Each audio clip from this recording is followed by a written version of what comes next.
उपराष्ट्रपतींच्या शपथविधीपासून अजित पवार दूर. अजित पवार नवी दिल्लीला जाणार नाहीत. नवनिर्वाचित उपराष्ट्रपतींचा आज शपथविधी.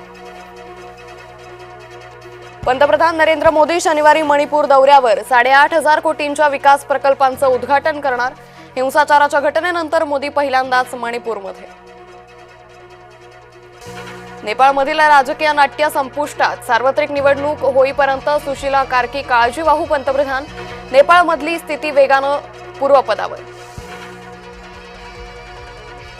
प्रभादेवीचा वादग्रस्त पूल शुक्रवार मध्यरात्रीपासून बंद. शिवडी न्हावाशेवा पुलाच्या विस्तारीकरणासाठी घेतला निर्णय. मध्य मुंबईत वाहतुकीत फेरबदल होणार. किरण मानेच्या आगाऊपणावर लोक संतापले. ठिकठिकाणी किरण विरोधात पोलीस तक्रारी. किरणकडून भारतातही अराजक घडवण्याची चिथावणीखोर पोस्ट. काँग्रेसला छत्रपती शिवरायांचं नाव नकोसं. कर्नाटकात शिवाजी स्टेडियम मेट्रो स्टेशनचं नाव बदललं.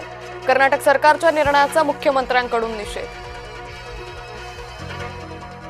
ओबीसी समाजाच्या नेत्यांनी GR नीट वाचा. ओबीसी नेत्यांना फडणवीसांचं आवाहन. मुख्यमंत्र्यांचा आदर करतो, त्यांचा हेतू चांगला. मंत्री छगन भुजबळांची प्रतिक्रिया. 17 सप्टेंबर नंतर राज्यात अराजकता माजेल. छगन भुजबळांचा सरकारला थेट इशारा.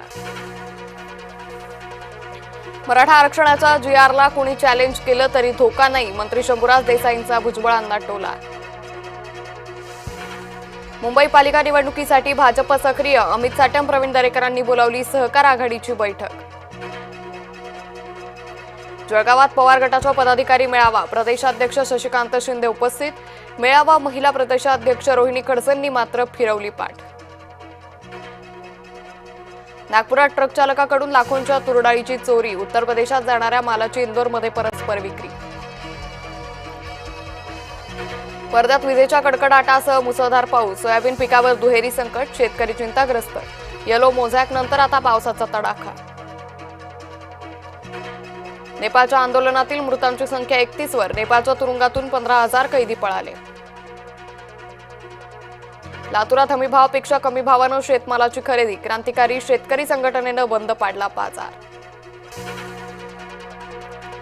शिर्डीतील साईबाबा संस्थानात मोठा बदल. AI प्रणालीद्वारे दर्शन जलद आणि सुरक्षित होणार.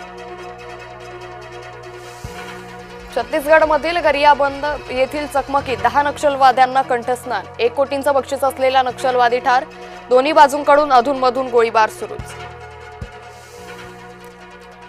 दिल्ली, मध्य प्रदेश, रांची, हैदराबादमधून 5 संशयित अतिरेक्यांना अटक. संशयित अतिरेक्यांकडून बॉम्ब बनवण्याचं साहित्य जप्त. दिल्ली पोलिसांची मोठी कारवाई.